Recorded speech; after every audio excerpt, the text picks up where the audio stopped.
দিনাজপুর থেকে ঐতিহাসিক খাল খনন কর্মসূচি উদ্বোধন করলেন প্রধানমন্ত্রী। বললেন 2 বছরে জনগণের আয় দ্বিগুণ করাই লক্ষ্য। আজকে যে 2000 টাকা ইনকাম করে আমরা চাই এমন পলিসি নিতে, আমরা চাই এমন পদক্ষেপ নিতে যার মাধ্যমে তার ইনকামটা ডবল হবে। যদি 2000 হয় 4-5,000 আগামী কয়েক মাসে বা 2-4 বছরের মধ্যে যাতে তার ইনকামটা ডবল হয়। প্রিয়জনের সাথে ঈদ করতে বাড়ির পথে নগরবাসী। আজ থেকে চলছে 5 জোড়া বিশেষ ট্রেন। ফিটনেসবিহীন গাড়ির বিরুদ্ধে মন্ত্রীর কড়া বার্তা। ফিটনেসবিহীন গাড়ি চলা আমরা সম্পূর্ণভাবে নিষিদ্ধ এবং নিরুৎসাহিত করছি, কন্ট্রোল করছি, আমাদের মনিটরিং টিম দেখছে। এবার তো বেশ ভালো দেখলাম, কোনো ভিড় নেই, খুব সুন্দর, মানে শান্ত শৃঙ্খল একটা পরিবেশ। কোনো ভোগান্তি নেই, আলহামদুলিল্লাহ। সুন্দর মধ্যে সকালবেলাতে ঈদ করছি, যাতে একটু আরাম এসে যাইতে পারি। রিকশা চালককে পিটিয়ে হত্যার গুজবে উত্তরা শপিং কমপ্লেক্সে তাণ্ডবের ঘটনায় মামলা হয়নি। সিসিটিভি ফুটেজ দেখে হামলাকারীদের শনাক্তের চেষ্টা। প্রথম শ্রেণীতে ভর্তির ক্ষেত্রে লটারি না পরীক্ষা উত্তম, সেই আলোচনা চলমান, বললেন প্রাথমিক ও গণশিক্ষা প্রতিমন্ত্রী। সর্বস্তরে চালু হবে একমুখী শিক্ষাক্রম।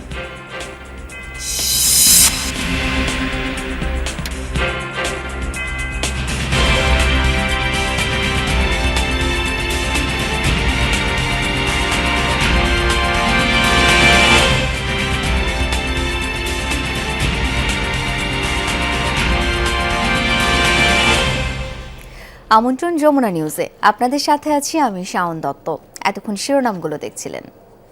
আগামী 2 বছরের মধ্যে দেশের জনগণের আয় দ্বিগুণ করা সরকারের লক্ষ্য বলে জানিয়েছেন প্রধানমন্ত্রী তারেক রহমান।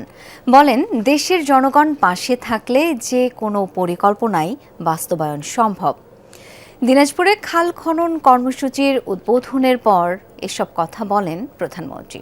জানান, মধ্যপ্রাচ্যে যুদ্ধ পরিস্থিতির কারণে অর্থনীতির উপর চাপ পড়লেও নির্বাচনী প্রতিশ্রুতি বাস্তবায়ন শুরু করেছে সরকার। আল আমিন তালুকদারের ক্যামেরায় দিনাজপুর থেকে জানাচ্ছেন সাইফুদ্দিন রবিন।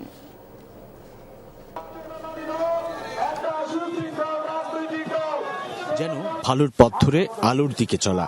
বাবা প্রয়াত রাষ্ট্রপতি জিয়াউর রহমানের মতো কাদা মাটির কাছাকাছি প্রধানমন্ত্রী তারেক রহমান। 21 বছর পর নানাবাড়ি দিনাজপুরে এসেই পায়ে হেঁটে ছুটলেন গ্রামের পথে। প্রধানমন্ত্রী নিজেই তুলে নিলেন কোদাল। বলরামপুরের 12.2 কিলোমিটার দীর্ঘ সাহাপাড়া খাল খননের মধ্য দিয়ে উদ্বোধন করলেন দেশব্যাপী নদী, নালা, খাল, জলাধার খনন ও পুনঃখনন কর্মসূচি। তারেক যে আসলে খাল খনন হলে আমরা এলে অল্প পানিতে ডুবে যাইতো, হয়তো আর ডুববে না, এই জন্য আমরা এখানে আসছি। এখানে খাল খনন করলে মাছ চাষ করা যাবে, হাঁস পালন করা যাবে। বন্যার কারণে আমাদের ধানগুলো নষ্ট হয়ে যায়। এই নদীটা খনন হলে পানিটা সারাম বাইর হয়ে যাবে, আমাদের ষোলোয়ানা আবাদ হবে। নদী খনন হলে আবাদ পানি ভালো হবে, দেশের উন্নয়ন হবে, আমাদের গ্রাম এলাকার উন্নয়ন হবে। দুপারে অপেক্ষমান জনগণের কাছে খালের বহুমুখী ব্যবহার তুলে ধরেন প্রধানমন্ত্রী। বলেন, শুধু খাল না, বহু নদীও ভরাট ও দখল হয়ে গেছে। তুলে ধরেন 5 বছরে 20,000 কিলোমিটার খাল খননের পরিকল্পনার কথা। একই সাথে ভূগর্ভস্থ পানির বদলে মাটির উপরের পানি ব্যবহারে গুরুত্ব আরোপ করেন। খাল খননের মাধ্যমে উজানের সময়, বর্ষার সময় যে অতিরিক্ত পানিটা, সেই পানিটা আমরা ধরে রাখবো, যাতে শুষ্ক মৌসুমেই হোক, বর্ষা মৌসুমেই হোক, আমরা আমাদের কৃষক ভাইদেরকে পানি সরবরাহ করতে পারি, যাতে আমরা আমাদের কৃষির উৎপাদন বাড়াতে পারি। প্রধানমন্ত্রী তারেক রহমান বলেন, স্বনির্ভর বাংলাদেশ গড়তে চায় তাঁর সরকার। 2 বছরে জনগণের আয় দ্বিগুণ করাই লক্ষ্য। জনগণ পাশে থাকলে যে কোনো পরিকল্পনা বাস্তবায়ন সম্ভব বলেও বিশ্বাস করেন সরকার প্রধান। এরই ভিতরে আমরা শুরু করেছি, যে কাজ করলে মানুষের উপকার হয়, বিএনপি সরকার সেই কাজ করতে চায় বলেও মন্তব্য করেন প্রধানমন্ত্রী। কেউ কেউ বিভ্রান্তি ও বিশৃঙ্খলা সৃষ্টি করতে চায় বলেও শঙ্কা প্রকাশ করেন। অনেকে আছে মিষ্টি মিষ্টি কথা বলে কিন্তু বিভ্রান্ত করতে চায়, কিন্তু আমাদের রাজনীতি হচ্ছে কৃষকের উপকার করা। আমাদের রাজনীতি হচ্ছে মা বোনদেরকে স্বাবলম্বী করে তোলা। আমাদের রাজনীতি হচ্ছে এলাকার মানুষ, দেশের মানুষ, গ্রামের মানুষ কিভাবে ভালো চিকিৎসা পেতে পারে সেই ব্যবস্থা গড়ে তোলা। দিনাজপুরে কৃষি নির্ভর শিল্প গড়ে তোলা সহ স্থানীয় নানা সমস্যা সমাধানের প্রতিশ্রুতিও দেন প্রধানমন্ত্রী তারেক রহমান।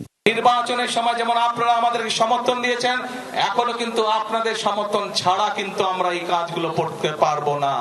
জনগণের সমর্থন ছাড়া দেশ উন্নয়নের কাজ করা সম্ভব নয় জনগণ সমর্থন দিলে। কারণ আমরা বিশ্বাস করি জনগণই হচ্ছে আমাদের সকল ক্ষমতার উৎস। দেশের মালিক হচ্ছেন আপনারা, কাজে মালিক যদি সাথে থাকে তাহলে আমরা যে কোনো কাজ ইনশাআল্লাহ করে তুলতে পারবো, যে কোনো পরিকল্পনাকে সফল করতে পারবো। এর আগে সকাল 10:15টায় অভ্যন্তরীণ ফ্লাইটে সৈয়দপুর বিমানবন্দরে পৌঁছান প্রধানমন্ত্রী তারেক রহমান। পরে সড়ক পথে যোগ দেন দিনাজপুরের প্রত্যন্ত এলাকার এই খাল খনন কর্মসূচিতে। যে পথ ধরে হাঁটছি এটি কোনো ফসলি ক্ষেত নয়, দেখে মনে হতে পারে কোনো কৃষি জমির উপর দিয়ে হাঁটছি অথবা উঁচু নিচু কাঁচা মাটির কোনো সড়ক ধরে। অথচ এটি একটি খাল ছিল, কিন্তু দীর্ঘদিনের অবহেলায় পলি জমাট হতে হতে এবং খাল দখল হতে হতে এখন এক বিস্তীর্ণ সড়কেই পরিণত হয়েছে। বিএনপি সরকার ক্ষমতায় আসার পর তার নির্বাচনী প্রতিশ্রুতি অনুযায়ী দেশ জুড়ে খাল খনন কর্মসূচি হাতে নিয়েছে, যার মধ্য দিয়ে নারী পুরুষ শ্রমজীবী মানুষের যেমন কর্মসংস্থান সৃষ্টি হবে, ঠিক তেমনি পানির স্বাভাবিক প্রবাহ নিশ্চিত হবে, যার মধ্য দিয়ে জলাবদ্ধতা নিরসন কিংবা বন্যা নিয়ন্ত্রণের পাশাপাশি কৃষি উৎপাদনে এক নতুন সম্ভাবনা সৃষ্টি হবে।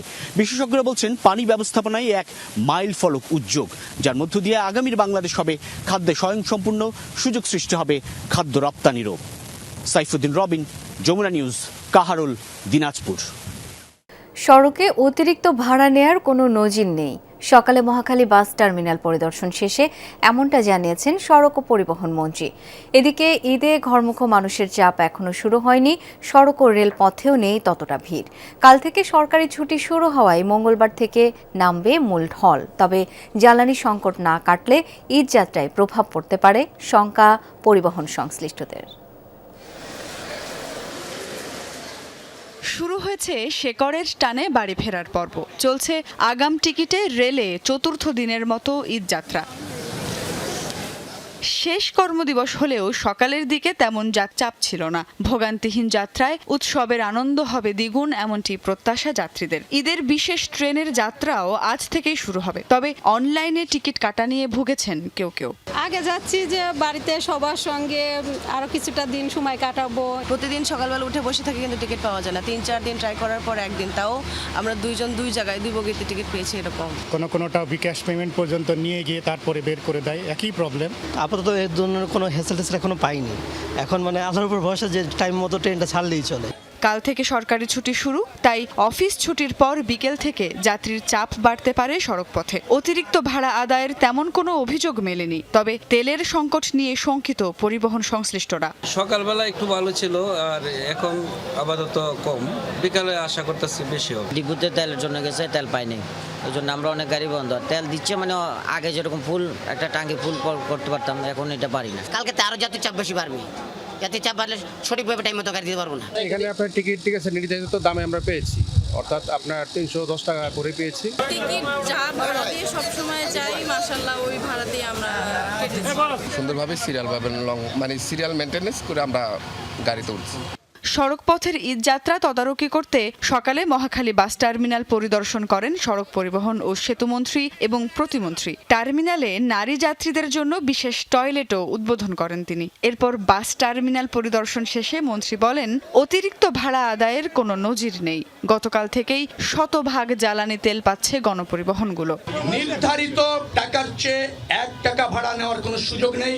মোবাইল কোর্ট এখানে আছে, যে কোনো যাত্রী কমপ্লেন করে তাৎক্ষণিক ব্যবস্থা নেওয়া হবে এবং আমরা 24 ঘন্টা তৎপর আছি। 24 ঘন্টা। গতকাল রাত থেকে নিশ্চিত করা হয়েছে গণপরিবহনে পর্যাপ্ত তেল সরবরাহ করা হবে। তেলের দাম বাড়ছে না, তা আমি আগেও আপনাদেরকে জ্ঞাত করেছি। মঙ্গলবার থেকেই শুরু হবে ঘরমুখ মানুষের চাপ, তাই আগেই যাতে জ্বালানি সহ সব অনিশ্চয়তা দূর হয় সেই প্রত্যাশা যাত্রীদের। সুমাইয়া ঐশী, যমুনা নিউজ, ঢাকা।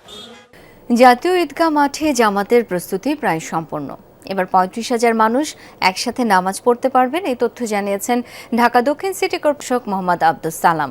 সকালে জাতীয় ঈদগাহ পরিদর্শন শেষে কথা জানান তিনি। বলেন, সার্বিক নিরাপত্তায় সব রকম ব্যবস্থা রাখা হয়েছে। প্রধানমন্ত্রীর নিরাপত্তায় বিশেষ ব্যবস্থা থাকবে বলে জানান প্রশাসক। ঈদ জামাতে নারীরাও অংশ নিতে পারবে। পর্যাপ্ত লাইট ও ফ্যানের ব্যবস্থা করা হয়েছে। এছাড়া ভ্রাম্যমাণ টয়লেটের পাশাপাশি প্রাথমিক চিকিৎসার ব্যবস্থাও থাকবে। বৃষ্টির জন্য সব ধরনের প্রস্তুতি রয়েছে, জানান ডিএসসিসি প্রশাসক। নামাজের জন্য যাতে সবাই একটু শান্তিপূর্ণভাবে নামাজ পড়তে পারে, সুন্দরভাবে পড়তে পারে, সেটার জন্য টোটালটাকে আমরা কার্পেটের ব্যবস্থা করব এবং সর্বোপরি একটা নিরবিচ্ছিন্ন নিরাপত্তার ব্যবস্থা এখানে থাকবে। ধীরে ধীরে স্বাভাবিক হতে শুরু করেছে যানবাহনে তেল সরবরাহ। রেশনিং পদ্ধতি উঠে যাওয়ায় আজ থেকে স্বাভাবিক নিয়মেই তেল পাচ্ছেন গ্রাহকরা। সকালে রাজধানীর পাম্পগুলোতে ছিল যানবাহনের লম্বা লাইন, তবে খালি হাতে কোনো যানবাহনকে ফিরে যেতে হয়নি। পাম্পের কর্মীরা বলেছেন যে যতটুকু চাচ্ছে ততটুকুই সরবরাহ করা হচ্ছে। পাম্পে সরকারি তেল সরবরাহও স্বাভাবিক হতে শুরু করেছে। গেল কয়েকদিন ধরেই সারা দেশে জ্বালানি পেতে চরম ভোগান্তিতে পড়েন যানবাহন চালকরা। পরিস্থিতি নিয়ন্ত্রণে সরকার রেশনিং ব্যবস্থা চালু করলেও গ্রাহক চাহিদা মেটানো যাচ্ছে ছিল না। চট্টগ্রাম বন্দরে তেলবাহী ট্যাঙ্কার পৌঁছানোর পর সরকার রেশনিং প্রত্যাহারের সিদ্ধান্ত নেয়। নির্বাচন নিয়ে কোনো ধরনের কারচুপির অভিযোগ পায়নি ইসি। জাতির কাছে যেসব ওয়াদা ছিল তা কমিশন পালন করতে পেরেছে, এমনটাই জানিয়েছেন সিইসি এএমএম নাসির উদ্দিন। দুপুরে আগারগাঁও নির্বাচন ভবনে নারী দিবসের আলোচনা সভায় কথা জানান তিনি। বলেন, নারীরা সংসার সামলানো থেকে সব কাজেই পুরুষদের সহযোগিতা করে আসছেন। নির্বাচন সংশ্লিষ্ট নারী কর্মকর্তাদের ভূমিকা প্রশংসা করেন তিনি। বলেন, তাদের পুরস্কৃত করার কথা ভাবছে ইসি। এ সময় ইসি আনোয়ারুল ইসলাম সরকার রাজনৈতিক দলের পক্ষ থেকে আচরণবিধি পরিপন্থী কাজ না করার আহ্বান জানান। বলেন, এবারে নির্বাচনের কিছু ইতিবাচক দিক দেখা গেছে। পোস্টারবিহীন নির্বাচন কল্পনাতীত ছিল। ইসি আব্দুর রহমান এল মাসুদ বলেন, নারী ভোটারদের উপস্থিতি এবারে নির্বাচনে ডিসাইডিং ফ্যাক্টর ছিল। ভোটের তো নানাবিধ আপত্তি তো থাকতেই পারে। এটা হয়, এই আপত্তিটা হয় সাধারণত ভোট যখন সুন্দর হয়, ভোটের পরে আপত্তিটা উঠে। এটা আমাদের ইতিহাস, আমাদের কালচার। তাই আমি জাতির কাছে যে ওয়াদা করেছিলাম সেই ওয়াদা পালন করতে পেরেছি। আপনারা যে আমার কাছে যে ওয়াদা করেছিলেন সেই ওয়াদা আপনারা পালন করতে পেরেছেন। রাজধানীর উত্তরা ১৩ নম্বর সেক্টরে রিকশা চালককে মারধর করে শপিং মলে বেঁধে রাখার কোনো সত্যতা মেলেনি জানিয়েছে পুলিশ। তাদের ধারণা, এই ঘটনায় কিছু দুষ্কৃতিকারী মব সৃষ্টির মাধ্যমে লুটপাটের চেষ্টা করেছে। শপিং কমপ্লেক্স কর্তৃপক্ষের দাবি, রোববার রাতের হামলায় কয়েক কোটি টাকার ক্ষতি হয়েছে। সোমবার দুপুর পর্যন্তও ছিল উত্তেজনা। উত্তরা স্কয়ার শপিং সেন্টারের নিরাপত্তা কর্মীদের সঙ্গে অটোরিকশা চালকের বাগবিতণ্ডা, যা এক পর্যায়ে গড়ায় হাতাহাতিতে। ঘটনার সূত্রপাত এতটুকুই। এরপর রীতিমতো রণক্ষেত্রে পরিণত হয় ১৩ নম্বর সেক্টর এলাকা। এক রিকশা চালকের নিখোঁজের গুজব ছড়িয়ে শপিং কমপ্লেক্সে ব্যাপক ভাঙচুর ও লুটপাট চালায় একদল মানুষ। পুলিশের সঙ্গে হয় দফায় দফায় সংঘর্ষ। সকালে দৃশ্যমান হয় রাতের ভাঙচুরের ভয়াবহতা। সবচেয়ে বেশি ক্ষতিগ্রস্ত সামনের অংশ। স্পষ্টই বোঝা যাচ্ছে লুটপাট চালানোই ছিল লক্ষ্য। সকালে ঘটনাস্থল পরিদর্শন করেন পুলিশের ঊর্ধ্বতন কর্মকর্তারা। জানান, এই ঘটনায় এখনো মামলা দায়ের হয়নি, তবে দুর্বৃত্তদের শনাক্তের কাজ চলছে। রিকশাওয়ালা মাইনরিটি গ্রুপ ওরা নিজেরা ইউনাইটেড হয়েছে। এইটাকে কোনো একটা কুচক্রী মহল কাজে লাগাইয়া উস্কানি দিয়া লোকজনকে নিয়ে আসে এই ভাঙচুর সহ মার্কেটে একটা লুটপাট করার একটা অপচেষ্টা করছে। এইটা আমরা এখন পর্যন্ত পাইছি, তদন্তে হয়তো বিস্তারিত আরো পাওয়া যাবে। শপিং সেন্টার কর্তৃপক্ষ বলছে, লুটপাটের উদ্দেশ্যেই পরিকল্পিত এই হামলা। পরবর্তী নির্দেশ না দেওয়া পর্যন্ত বন্ধ সেন্টারটি। শুধু রিকশালারা এখানে না, এখানে বাইরে কিছু সন্ত্রাসীরাও আসছে, আইসা এখানে একটা লুটপাটের একটা আমাদের ক্ষতি পরিমাণ অনেক। এখানে মব সৃষ্টি করা হয়েছে, গুজব ছড়ানো হয়েছে, রিকশাওয়ালা ভাইদেরকে ব্যবহার করে একটা শ্রেণী এই ঘটনাটা ঘটানো হয়েছে। দুপুরে ওই এলাকায় আবারও জড়ো হয় অটোরিকশা চালকরা। এ সময় গতরাতের অভিযোগ পুনরায় তুলে ধরেন তারা। কালকে বিকালে গাড়ি নিয়ে বাইরে ছিল, বাইরে হওয়ার পরে আর উনি গ্যারেজে যায়নি। এখন গাড়িটা দেখতেছি থানায়, ওনা গ্যারেজে গেছিলাম, ওরা বলতেছে আছে না নাই ওরা বলতে পারে না, আমিও বলতে পারি না আমার ভাই বাঁচে আছে না মৃত আছে। একটা রিক্সাওয়ালারে ওরা 4 জন ধরে নিয়ে গেল, ভিতরে নিয়ে গেল। রিক্সা বাট থানা থেকে লোকজন আইসা রিক্সাটা থানায় নিয়ে গেল। আরো কয়েকজন 2-4 জন ওই রিক্সাওয়ালাকেও ধরে নিয়ে গেছে। খানিক বাদে রাস্তা অবরোধ করে বিক্ষোভের চেষ্টা করে অটোরিকশা চালকরা। পরে মালিক সমিতির নেতারা তাদের ধাওয়া দিয়ে রাস্তা থেকে সরিয়ে দেন। রিয়াজ রায়হান, যমুনা নিউজ, ঢাকা। দর্শক, এই মুহূর্তে সচিবালয়ে কথা বলছেন শিক্ষামন্ত্রী। সরাসরি চলে যাচ্ছি তার বক্তব্যে। বর্তমান প্রথাটাকে নিয়ে আমরা সামনের দিকে এগোতে হবে।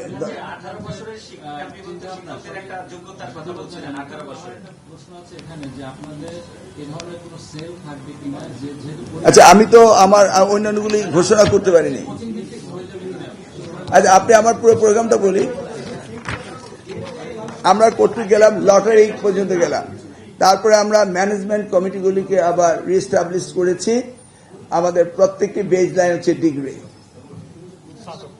স্নাতক, যেটা আমরা গ্রাজুয়েশন লেভেল বলি, সেটা আমাদের কলেজে, স্কুলে, কলেজগুলো মানে ইন্টারমিডিয়েট কলেজ, ডিগ্রি কলেজগুলো আমরা এখন নেই, ইন্টারমিডিয়েট কলেজ, স্কুল, মাদ্রাসা এবং প্রাইমারি, প্রত্যেকটি বেস লাইন হলো ডিগ্রি লেভেল অর্থাৎ স্নাতক থাকতে হবে। এটা প্রত্যেকটা বেস লাইন। তারপরে কমিটি যেভাবে ফরমেশন সিস্টেম রয়েছে সেই ফরমেশন সিস্টেমে আমরা আসছি। আর কোনটা বাকি আছে? হ্যাঁ, সব বলছি, এবার বলেন।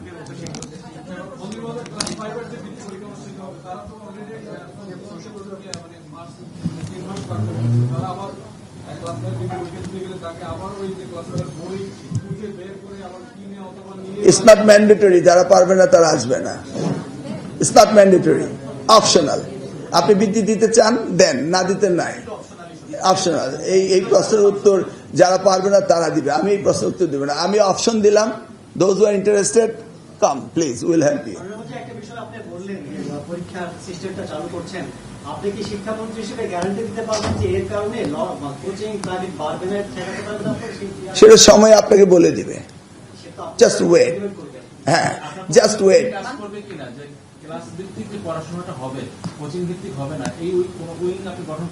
আপনি 2001 হতে 2006 পর্যন্ত আমার সাথে কাজ করেছেন,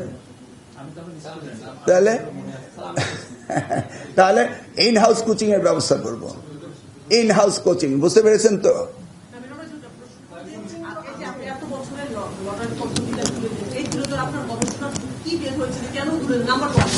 লটারি কি শিক্ষার কোনো মাপদণ্ড হতে পারে?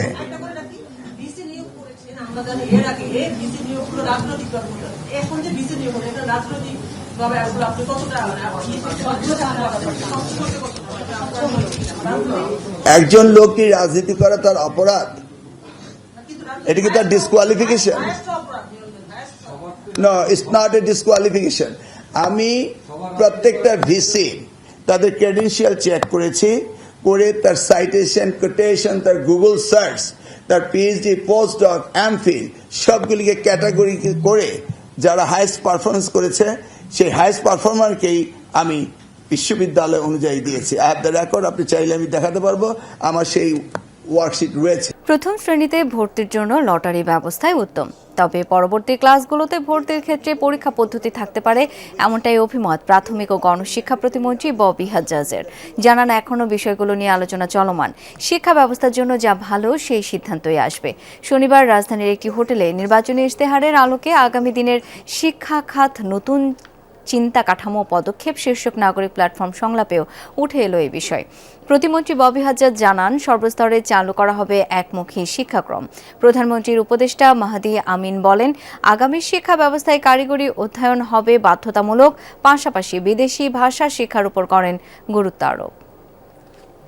আর এই ছিল যমুনা নিউজে। ধন্যবাদ এতক্ষণ সাথে থাকার জন্য।